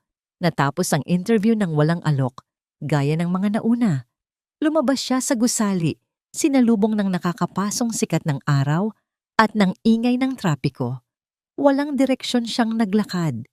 Ang kaunting perang natitira sa kanyang bulsa ay kailangan niyang tipirin para sa pagkain nila ng kanyang ina. Ang mga paa niya ay pagod na. Ang sapatos niyang mamahalin dati ay may gasgas na ngayon. Gutom siya, pagod at higit sa lahat puno ng galit. Galit sa mundo, galit sa tadhana, galit sa sarili. Sa kanyang paglalakad, napadaan siya sa isang maliit at magandang kapihan sa isang tahimik na kalye. Mula sa malaking bintanang salamin nito, natanaw niya ang isang pamilyar na mukha. Si Tina. Natigilan siya. Para siyang ipinako sa kinatatayuan. Naroon ang kanyang asawa, nakaupo sa isang mesa. Ngunit hindi ito nag-iisa. May kasama itong lalaki. Si Lorenzo Enzo de Leon. Nakilala niya ito sa ilang mga pagtitipon dati pa. Isang iginagalang na arkitekto. Nakikinig si Tina habang may ipinapaliwanag si Enzo sa isang blueprint na nakalatag sa kanilang mesa. Ngunit ang pinakamasakit para kay Mon ay hindi ang katotohanang magkasama sila. Ang pinakamasakit ay ang itsura ni Tina. May ngiti sa mga labi nito. Isang ngiting totoo, payapa, at masaya. Isang ngiting matagal na niyang hindi nakikita noong sila pa ang magkasama. Pagkatapos, tumawa ito sa isang bagay na sinabi ni Enzo. Isang tawang mahina, magaan, at walang bigat. Ang tawang unang minahal ni Mon sa kanya. Tila may kung anong mainit na bagay ang bumara sa kanyang lalamunan. Nanlalabo ang kanyang paningin. Nakita niyang kumuha ng tissue si Enzo at marahang ipinahid. Sa gilid ng labi ni Tina, kung saan meron sigurong kaunting bula mula sa kape nito. Ang kilos ay simple lang, magalang, ngunit puno ng pag-aalaga. At si Tina, hindi umilag. Hinayaan lang niya. Iyon na iyon. Ang larawang yon ang bumasag sa kung anumang natitirang pag-asa sa puso ni Mon. Hindi sila naghahalikan, hindi sila magkayakap, ngunit ang koneksyon sa pagitan nilang dalawa ay mas malalim pa roon. Isang koneksyong batay sa paggalang at pagkakaintindihan. Isang bagay na hindi kailanman naibigay ni Mon. Mabilis siyang tumalikod bago pa man siya makita. Naglakad siya palayo, walang pakialam kung saan mapunta. Sumandal siya sa isang pader sa isang eskinita kung saan walang makakakita sa kakanya. At doon, sa unang pagkakataon, umiyak si Ramon Valderrama. Hindi ito ang yak ng paghihinayang sa nawalang pera o posisyon. Hindi ito ang yak ng isang lalaking napahiya. Ito ay ang yak ng isang lalaking ngayon lang lubusang naintindihan kung ano talaga ang nawala sa kanya. Hindi ang kotse, hindi ang trabaho, hindi ang mansyon. Nawala sa kanya ang babaeng minahal siya sa kabila ng kanyang mga pagkukulang. Ang babaeng paulit-ulit niyang binaliwala para sa mga material na bagay. Ang babaeng masaya na ngayon sa piling ng iba. Isang kaligayahang halatang-halata na hindi niya kailanman naibigay. Ang bawat hikbi niya ay may kasamang kirot ng pagsisisi. Naalala niya ang lahat ng pagkakataon na binaliwala niya ang mga simpleng hiling ni Tina. Isang dinner date na kinansela niya, isang weekend getaway na ipinagpaliban niya. Lahat para sa mga party, mga business meeting na pakitang tao lang, at sa mga walang katapusang hiling ng kanyang ina. Ipinagpalit niya ang tunay na ginto para sa pekeng kislap. At ngayon, huli na ang lahat. Nang sa wakas ay humupa ang kanyang pag-iyak, ang natira na lang ay isang malamig at mabigat na pakiramdam ng kawalan. Wala nang galit, wala nang pagmamataas. Tanging ang hubad na katotohanan na siya ang may gawa ng lahat ng ito. Siya ang sumira sa sarili niyang buhay. Pinunasan niya ang kanyang mga luha gamit ang likod ng kanyang kamay. Tumayo siya. Ang mga tuhod ay tila nanghihina. Kailangan na niyang umuwi. Kailangan niyang harapin muli ang ina niya. Ang isa pang paalala ng kanyang mga pagkakamali. Ang paglalakad pabalik sa kanilang tinutuluyan ay isang parusa. Ang bawat hakbang ay mabigat. Ang bawat mukha na nakakasalubong niya ay tila ng huhusga. Ang syudad na dati paraiso sa kanya ay isa na ngayong malawak na kulungan. Malapit na siya sa kanilang apartment nang biglang mag-ring ang kanyang telepono. Ang tunog ay nakakagulat sa katahimikan ng kanyang pag-iisip. Kinapa niya ito sa kanyang bulsa. Isang hindi pamilyar na numero. Sasagutin niya sana para sabihing wrong number. Ngunit nakita niyang numero pala ito ng kanilang landlady. "Hello?" Sagot niya. Ang boses ay paos dahil sa pag-iyak. "Hello, Mon. Si Aling Nena ito, yung kapitbahay niyo." Ang boses sa kabilang linya ay natataranta. "Pumunta ka na dito. Bilis." "Bakit po? Anong nangyari?" Tanong ni Mon. Biglang kinabahan. "Ang nanay mo, si Aling Soledad. Kumatok ako para mag-abot ng ulam, pero walang sumasagot. Sinilip ko sa bintana, nakahandusay siya sa sahig, walang malay." Ang mundo ni Ramon ay muling gumuho sa pangalawang pagkakataon sa araw na yon. Ang pagod at pagsisisi ay biglang napalitan ng isang bagong uri ng takot. Isang takot na mas primal, mas malalim. "Papunta na ako." Sigaw niya at hindi na hinintay ang sagot. Nabitawan niya ang telepono at tumakbo.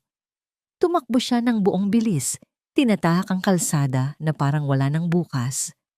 Sa isip niya, iisang bagay lang ang umuulit-ulit. "Mama, huwag mo akong iiwan. Huwag ngayon." Sa kabila ng lahat, ina pa rin niya ito. At sa mundong ito, na tinalikuran na siya ng lahat, siya na lang ang natitira sa kanya. Ang opisina ng GNL Innovative Textiles ay puno ng buhay. Ang dating tahimik na mga pasilyo ay abala na ngayon sa mga empleyadong naglalakad. May dalang mga dokumento, nag-uusap tungkol sa mga bagong kliyente. Isang bagay na ipinagmamalaki ni Celestina. Ngunit sa araw na ito, ang kapayapaan na kanyang pinaghirapan ay biglang masisira. Nasa kalagitnaan si Tina ng isang mahalagang pulong kasama ang kanyang mga department heads. Tinatalakay ang kanilang unang malaking order nang biglang bumukas ng malakas ang pinto ng conference room. Lahat sila ay napalingon. Pumasok ang tatlong lalaki. Ang nasa gitna ay isang malaking lalaki na may tattoo sa batok. Ang muka ay tila laging nakasimangot. Si Boss Anton. Ang mga mata nito ay matatalim, naghahanap ng isang target. Nang makita nito si Tina sa dulo ng mesa, isang masamang ngingiti ang gumuhit sa mga labi nito. Celestina Gonzalez Valderrama, sabi nito. Ang boses ay malakas at magaspang na umalingaw-ngaw sa buong silid. Sa wakas, nagkita rin tayo. Mukhang masarap ang buhay mo dito habang ang asawa mo at ang nanay niya nagtatago na parang mga daga. Agad na tumayo si Tina. Ang takot ay nanunuot sa kanyang mga ugat. Ngunit pilit niyang ipinakita ang katatagan. Ang kanyang mga empleyado ay natigilan. Ang iba'y halatang natatakot. Sino kayo? Paano kayo nakapasok dito? Security! Huwag ka nang sumigaw, miss, sabi ni Boss Anton. Dahan-dahang lumalakad palapit sa mesa. Ang dalawang alipores ay sumusunod sa kanya. Ang security mo? Baka nagpapahinga na sila. Ang kailangan ko lang ay simpleng usapan. Bayaran mo ang utang ng biyenan mo. Wala akong alam sa sinasabi mo. Matigas na sagot ni Tina. Kahit na ang puso niya ay dumadagundong. At wala na kaming kaugnayan ng pamilya, Valderrama. Umalis na kayo bago pa ako tumawag ng pulis. Tumawa ng malakas si Boss Anton. Talaga? 5 milyon. Maliit na halaga lang yan para sa isang Gonzales, di ba? O gusto mong dito ako gumawa ng eksena? Sa harap ng mga empleyado mo, para malaman ng buong mundo kung anong klaseng pamilya ang pinasok mo. Ang bawat salita ay isang banta. Pakiramdam ni Tina ay nasusukol siya. Ang kahihiyan. Iyon ang armas ng lalaking ito. Alam nitong yon ang kahinaan ng mga taong tulad niya. Wala akong pakialam, sabi ni Tina. Nanginginig ang boses. Ganon ba? Sabi ni Boss Anton.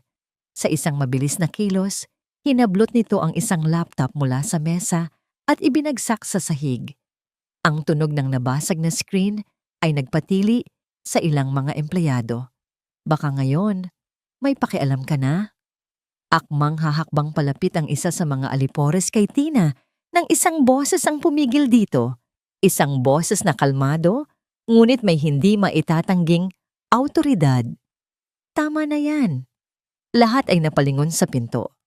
Nakatayo roon si Enzo. May hawak na rolyo ng blueprint.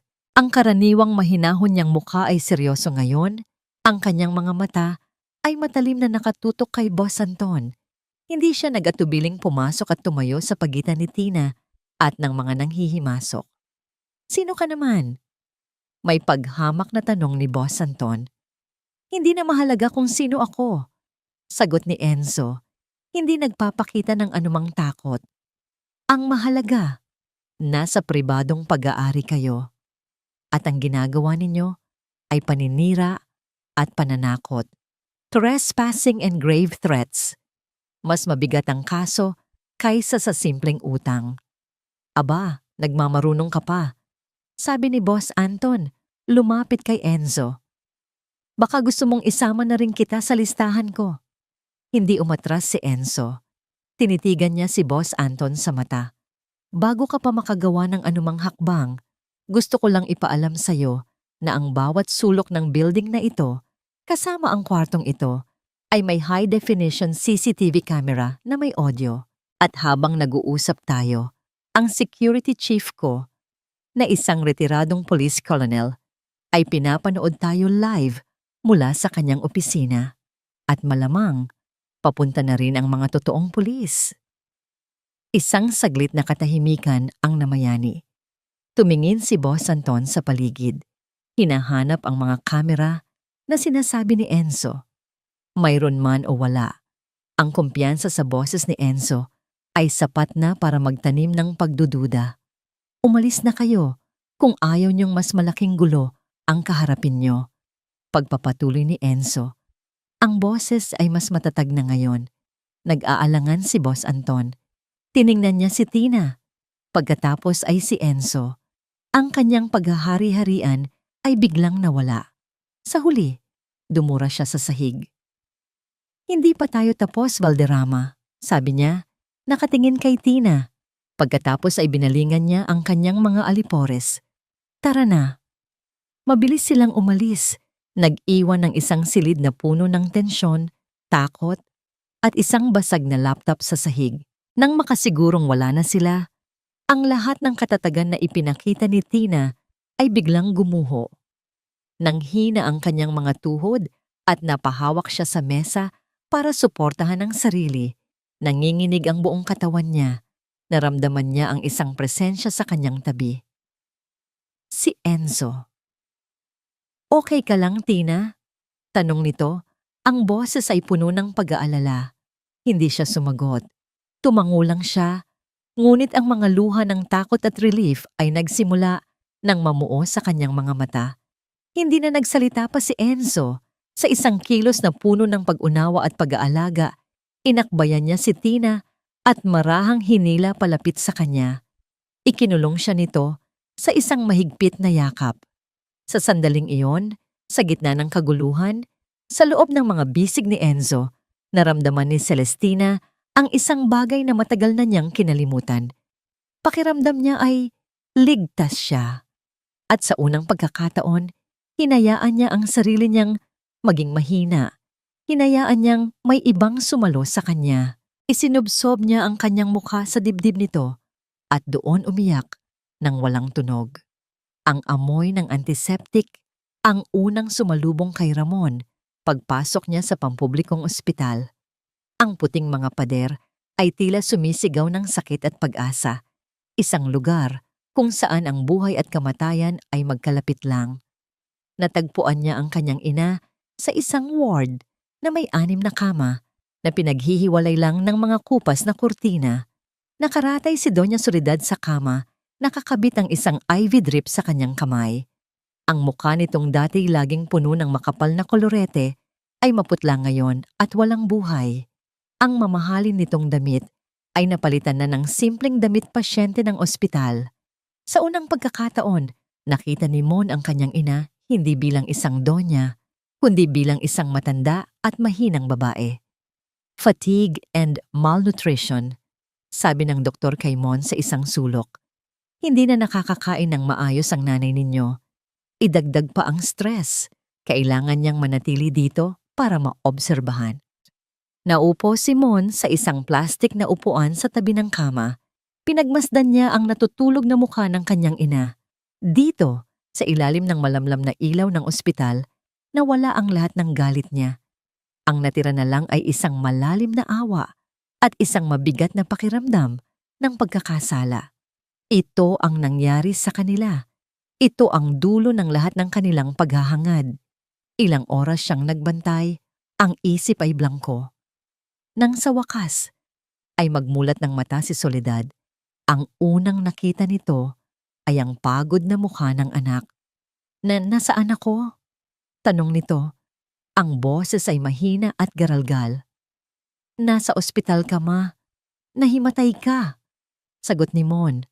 Ang boses ay walang emosyon. Ang mga gastusin, iyon agad ang unang inalala ni Soledad. Wala tayong pera, Mon. Huwag niyo na munang isipin yan, sabi ni Mon. Paano hindi iisipin? Sabi ni Soledad. At muling bumalik ang pamilyar na pait sa kanyang boses. Ito na ang buhay natin ngayon. Pulubi, kaawa-awa. Kasalanan to ng walang utang na loob mong asawa at ng ama niyang demonyo. Karaniwan sasang-ayon si Mon. Sasabayan niya ang paninisi. Ngunit ngayon, may nag-iba. Ang mga salitang yun ay hindi na tumatalab sa kanya. Ang nakikita niya lang ay isang babaeng tumatangging harapin ang katotohanan. Ma, tama na, sabi ni Mon. Ang boses ay kalmado, ngunit may bigat na nagpatigil kay Soledad. Hindi sila ang may kasalanan. Tumingin siya sa mga mata ng ina at sa unang pagkakataon, hindi siya nagpakita ng pagkatakot o pagsang-ayon. Tayo ang may gawa nito, pagpapatuloy niya. Ako. Natigilan si Soledad. Anong sinasabi mo? Lagi kong sinunod ang lahat ng gusto niyo, ma, sabi ni Mon. Ang mga salita ay dahan-dahang lumalabas, puno ng sakit na matagal na niyang kinimkim. Kailangan niyo ng bagong bag, ibibigay ko. Kailangan niyo ng bagong alahas, ibibigay ko. Kahit alam kong hindi galing sa sarili kong pera. Hinayaan ko kayong isipin na kaya kong ibigay ang lahat dahil iyon din ang gusto kong paniwalaan tungkol sa sarili ko. Nagsimulang mamuo ang luha sa mga mata ni Mon. Pero hindi ko kaya, ma. Hindi ako kasing galing ng inaakala niyo. Hindi ako kasing yaman ng mga Gonzales. Isa lang akong ordinaryong tao na nagpanggap na hari. At kayo ang nagbigay sa akin ng corona kahit alam nating pareho na gawa lang ito sa lata. Ramon, anak. Sinira niyo ang buhay ko, ma, sabi ni Mon. At sa wakas, nabitawan niya ang pinakamasakit na katotohanan. Pero hinayaan ko kayong sirain ito. Dahil mas madaling sisihin kayo. Mas madaling sisihin si Tina, si Don Ricardo. Ang hirap aminin na ako mismo ang sumira sa sarili kong buhay. Ang ward ay napuno ng katahimikan na binasag lang ng mahinang pag-iyak ni Mon at ng tunog ng monitor sa tabi ng kama. Sa pagkakataong ito, walang isinagot si Soledad. Tumingin lang ito sa kisame. Ang mga luha ay tahimik na dumadaloy sa gilid ng kanyang mga mata. Marahil, sa kauna-unahang pagkakataon, narinig niya hindi ang akusasyon, kundi ang sakit sa boses ng kanyang nag-iisang anak. Matapos ang ilang sandali, tumayo si Mon. Pinunasan niya ang kanyang muka. Mayroon ng bagong determinasyon sa kanyang mga mata. May kailangan akong gawin, sabi niya. Lumabas siya ng ospital, hindi na lumingon pa. Ang bigat sa kanyang dibdib ay hindi nawala, pero hindi na ito bigat ng galit. Ito na ngayon ay bigat ng responsibilidad. Kinabukasan, natagpuan ni Ramon ang sarili sa isang lugar na hindi niya kailanman inakala na pupuntahan niya isang construction site. May nakapaskil sa labas. Hiring laborers. Lumapit siya sa foreman, isang lalaking may matipunong katawan at balat na sunog sa araw. Naghahanap po kayo ng trabahador? Tanong ni Mon.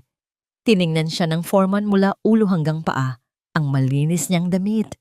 Ang malambot niyang mga kamay. Hindi ka bagay dito, boss. Pang-opisina ka. Kailangan ko po ng trabaho, sabi ni Mon. Walang pagmamataas sa kanyang boses. Kahit anong trabaho. Magbubuhat ng semento, maghahalo ng graba, kahit ano po. May nakita marahil ang foreman sa mga mata ni Mon, isang desperasyon na totoo at hindi pagkukunwari. Bumuntong hininga ito. Sige, magsimula ka bukas, 6:00 ng umaga. Huwag kang malilate. Nang gabing iyon, bago matulog sa sahig ng kanyang kwarto, kinuha ni Mon ang kanyang telepono. Hinanap niya ang numero ni Tina. Matagal niya itong tinitigan bago nagsimulang mag-type. Ang bawat letra ay pinag-isipan. Hindi ito para humingi ng pera o tulong. Hindi ito para manumbat. Tina, pwede ba tayong mag-usap sa huling pagkakataon? Hindi para humingi ng kahit ano. Para lang magpaalam ng maayos. Pinindot niya ang send bago pa man magbago ang kanyang isip. Ano man ang maging sagot nito, handa na siyang tanggapin. Ito ang unang hakbang. Ang unang hakbang sa mahabang daan ng pagharap sa kanyang mga pagkakamali. Nakatitig si Celestina sa text message ni Mon sa loob ng halos 10 minuto. Ang simpleng mensaheng iyon ay nagdala ng samot-saring emosyon. Isang bahagi niya ang gustong baliwalain ito. Putulin na ng tuluyan ang lahat ng koneksyon. Ngunit isang bahagi niya rin ang nakaramdam ng pangangailangan para sa isang formal na pagsasara, isang tuldok sa dulo ng kanilang mahabang pangungusap.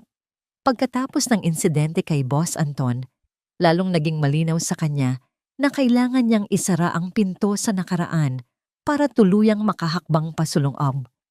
Matapos kumonsulta kay Enzo na nagsabing gawin niya kung ano ang magpapagaan sa kanyang puso, nagreply siya, "Sige, sa park malapit sa simbahan ng St. Andrew.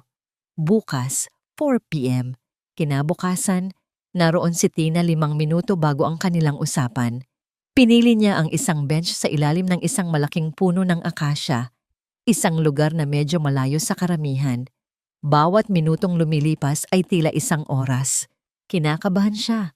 Hindi niya alam kung bakit. Sakto 4:00, natanaw niya si Mon na naglalakad palapit. Sa unang tingin, halos hindi niya ito nakilala.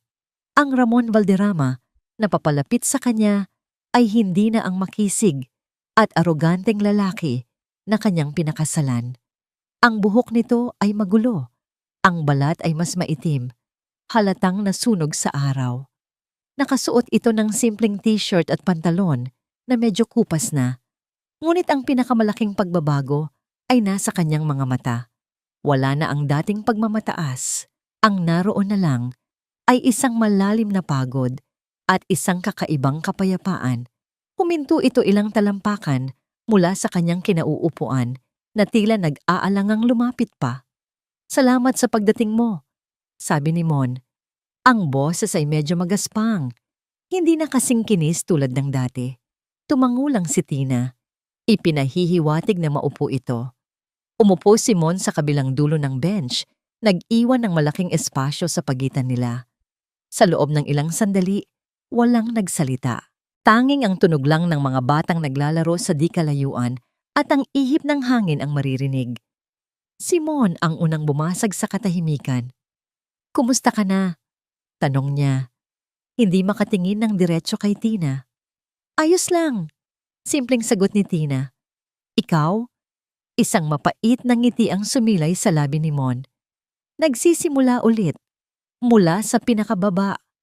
Itinaas niya ang kanyang mga kamay, ipinapakita ang mga kalyo na nagsisimula ng mabuo sa kanyang mga palad. "Nagbubuhat ako ng semento. Nakakatawa, no? Ang dating VP, construction worker na ngayon." Hindi tumawa si Tina. May kung anong kumirot sa kanyang puso nang makita ang mga kamay nito. "Si Mama," pagpapatuloy ni Mon, "na ospital. Okay na siya ngayon. Pero nag-iba na ang lahat. Nagkausap na kami. Yung totoong usap sa unang pagkakataon." Tumahimik siyang muli. Tila nag-iipon ng lakas para sa susunod na sasabihin. Sa wakas, humarap siya kay Tina at sa pagkakataong ito, tinitigan niya ito ng diretso sa mga mata. "Tina," sabi niya. Ang boses ay puno ng pagsisisi. Walang salita ang sapat para sabihin kung gaano ako nagsisisi. Naging duwag ako. Naging sakim. Naging masama akong asawa. Walang araw na hindi ko pinagsisisihan ang lahat. Hinintay ni Tina ang mga kasunod na salita, ang mga dahilan, ang mga pagdadahilan tungkol sa ina nito, sa utang. Ngunit wala nang sumunod. Tanging isang simpleng pag-amin lang ng kasalanan. "Hindi ko hinihiling na patawarin mo ako para bumalik ka sa akin," sabi ni Mon, na tila nabasa ang kanyang iniisip. "Alam kong imposible na yon, at alam kong mas masaya ka na ngayon. Nakita ko kayo sa coffee shop." Isang luha ang pumatak mula sa mata ni Mon, ngunit mabilis niya itong pinunasan. Gusto ko lang humingi ng tawad dahil kailangan kong gawin para sa sarili ko at para palayain ka na ng tuluyan. Deserve mong maging masaya, Tina. Deserve mo ang isang pagmamahal na hindi makasarili, isang pagmamahal na hindi ko naibigay." Ang katahimikan na sumunod ay mas mabigat. Pinoproseso ni Tina ang lahat ng narinig niya. Ang Mon na nasa harap niya ay hindi na ang lalaking kinamuhian niya. Isa na itong taong basag. Ngunit sa pagiging basag nito, doon niya nakita ang katotohanan. "Salamat," mahinang sabi ni Tina na ikinagulat ni Mon. Tumingin si Tina sa malayo, sa mga batang naghahabulan. Salamat sa pagsasabi ng totoo at sa pag-amin. Bumaling siya kay Mon at sa kanyang mga mata, wala nang galit. Tanging pagtanggap na lang. Pinapatawad na kita, Mon. Sabi niya, ang bawat salita ay may bigat at katapatan. Hindi para sa'yo, kundi para sa sarili ko. Para makalaya na ako. Tila isang malaking tinik ang nabunot mula sa dibdib ni Mon. Tumango siya. Ang mga luha ay muling dumaloy. Ngunit sa pagkakataong ito, mga luha na ng pasasalamat. Salamat, Tina. Salamat. Tumayo si Tina. Kailangan ko nang umalis. Tumayo rin si Mon. Sige. Walang yakap. Walang paghawak. Nagtama lang ang kanilang mga mata sa huling pagkakataon. Isang tingin ng pamamaalam, pagtanggap, at isang uri ng kapayapaan na pareho nilang ngayon lang naramdaman. Inilahad ni Mon ang kanyang kamay. Good luck sa'yo, Celestina. Tinanggap ni Tina ang kamay nito. Good luck din sa'yo, Ramon. Binitawan nila ang isa't isa. Si Mon ay tumalikod at nagsimulang maglakad palayo. Hindi na lumingon pa. Pinanood siya ni Tina hanggang sa maglaho ito sa dulo ng daan. Huminga siya ng malalim. Pakiramdam niya ay isang malaking kadena ang natanggal mula sa kanyang puso. Tapos na. Sa wakas, tapos na. Nagsimula siya ng maglakad pabalik sa kung saan niya ipinarada ang kanyang sasakyan. Mula sa di kalayuan, sa ilalim ng isa pang puno, natanaw niya ang isang pamilyar na figura na matiyagang naghihintay. Si Enzo. Nakatayo lang ito roon, binibigyan siya ng espasyo na kailangan niya. Nang makita siya nitong papalapit, isang maliit at nag-aalalang ng ngiti ang sumilay sa mga labi nito. Hindi ito nagtanong, hindi ito nang usisa. Lumapit lang ito at sa isang kilos na naging natural na sa kanila, marahang binuksan ang pinto ng kotse para sa kanya. Isang taon. Isang taon ang lumipas na parang isang kisap mata, ngunit sapat na para baguhin ang lahat. Nakatayo si Celestina sa harap ng salamin sa conference room ng GNL Innovative Textiles. Hindi na ito ang luma at maalikabok na silid na una niyang nakita. Ngayon, ito ay isang modernong espasyo na may mga glass partition at mga kasangkapang gawa sa lightwood. Isang testamento sa vision na minsan niyang pinangarap at ngayon ay naging totoo na. Sa kanyang likuran, sa mahabang mesa, ay nakaupo ang kanyang ama, si Don Ricardo, kasama ang iba pang mga board members ng Gonzales Holdings. Katatapos lang ng presentasyon ni Tina, ang dating naluluging kumpanya ay hindi lang nakabangon. Ito ay kumikita na. Nagbubukas ng mga bagong merkado na hindi pa napapasok ng pangunahing kumpanya. At dahil dyan, inaasahan natin ang 20% growth sa susunod na quarter. Pagtatapos ni Tina sa kanyang ulat. Ang kanyang boses ay puno ng kumpiyansa. Isang autoridad na pinanday ng karanasan. Isang palakpakan ng pumuno sa silid. Ngumiti si Tina, ngunit ang mga mata niya ay napunta sa isang tao. Sa kanyang ama. Nakita niya sa mga mata ni Don Ricardo ang isang bagay na mas mahalaga kaysa sa anumang kita o tagumpay. Pagmamalaki. Isang pagmamalaki, hindi dahil anak siya nito, kundi dahil sa narating niya bilang isang individual. Pagkatapos ng pulong, nilapitan siya ng kanyang ama. Ang lola mo, sabi nito. Kung nabubuhay lang siya, siguradong siya ang pinakamasaya sa lahat. Nakikita ko siya sa iyo, anak. Ang tapang, ang talino. Niyakap ni Tina ang kanyang ama.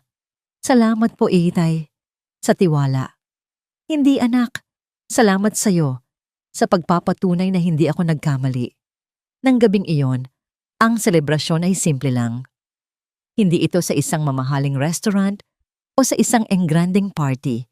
Ito ay sa isang maliit ngunit maaliwalas na bahay na dinisenyo ni Enzo. Ang hangin ay puno ng amoy ng nilulutong adobo at ng halakhak ng isang bata.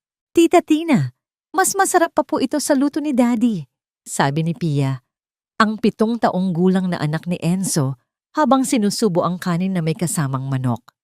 Narinig mo yon, Pia? Baka magselos ako niyan, pabirong sabi ni Enzo habang nagsasandok ng pagkain sa plato ni Tina. Ngumiti si Tina. Ang eksenang ito, ang simpleng hapunan, ang kwentuhan tungkol sa eskwela at sa mga bagong drawing ni Pia, ito ang naging bagong kahulugan ng kaligayahan para sa kanya. Isang kaligayahang hindi nakasasalalay sa karangyaan, kundi sa init ng isang tunay na pamilya. Habang naghuhugas sila ng pinggan, tumayo si Enzo sa kanyang likuran at marahang ipinatong ang mga kamay sa kanyang baywang. Ipinatong ni Tina ang kanyang ulo sa dibdib nito. "Masaya ka ba?" tanong ni Enzo. Ang boses ay isang mahinang bulong sa kanyang tainga. "Sobra!" sagot ni Tina. Ipinikit ang mga mata. "Dati, akala ko ang pag-ibig ay parang isang magarbong regalo. Kailangan laging nakabalot ng maganda, laging nakakasilaw, pero sa'yo ko natutunan. Ang tunay na pag-ibig pala, parang bahay, hindi mahalaga kung gaano kalaki. Ang importante, matibay ang pundasyon, at sa loob, pakiramdam mo, lagi kang ligtas." Humarap siya kay Enzo at tinitigan ito sa mga mata. "Ikaw ang tahanan ko, Enzo." Ngumiti si Enzo at marahan siyang hinalikan. Isang halik na puno ng pangako, paggalang, at isang pagmamahal na tahimik ngunit totoo. Kinabukasan, habang hinahatid ni Enzo si Tina sa opisina, natigil sila sa traffic light. Sa kanilang kanan, may isang malaking construction site kung saan itinatayo ang isang bagong condominium. Ang mga trabahador ay abala sa pagbubuhat ng mga bakal at paghahalo ng semento sa ilalim ng tirik na araw. At doon, sa gitna ng mga manggagawa, nakita niya siya, si Ramon. Nakasuot ito ng asul na uniforme at isang hard hat. Pawisan ng buong katawan habang kasama itong nagbubuhat ng isang mabigat na sako ng semento. Saglit itong huminto para punasan ng pawis sa kanyang noo. Sa isang iglap, tila nagtama ang kanilang mga paningin mula sa magkaibang mundo. Siya sa loob ng isang de-aircon na sasakyan at ito sa gitna ng alikabok at init. Ngunit walang awkwardness, walang galit, walang awa. Nakita ni Tina ang isang lalaking nagtatrabaho ng marangal. Nakita niya ang isang taong tinatanggap ang kanyang kapalaran at ginagawa ang lahat para bumangon. Sa mukha ni Ramon, wala na ang dating pait. Napalitan na ito ng isang pagod ngunit payapang determinasyon. Nag-green ang ilaw at umandar na ang kanilang sasakyan. Hindi na lumingon pa si Tina. Hinawakan niya ang kamay ni Enzo na nasa gear shift. Naramdaman ni Enzo ang bahagyang panginginig ng kamay nito at marahan niya itong pinisil.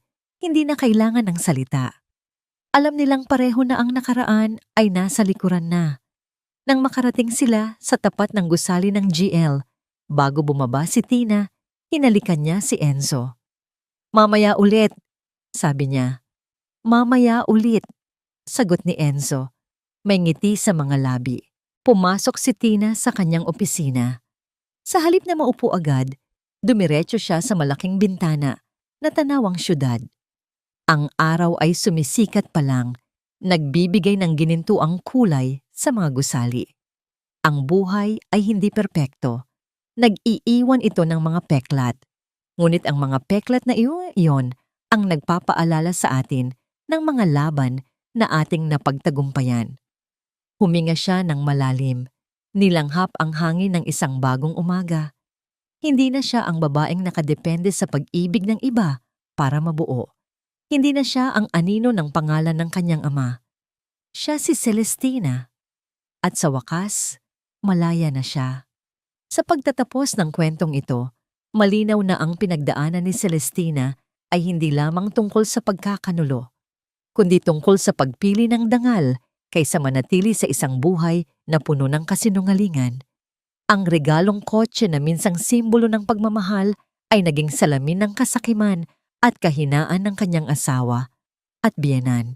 Nang bumagsak ang huwad na karangyaan, lumitaw ang tunay na halaga ng isang babae, ang kakayahang tumayo, lumayo sa dilim ng nakaraan at muling buuin ang sarili sa pamamagitan ng sipag, integridad at kabutihan.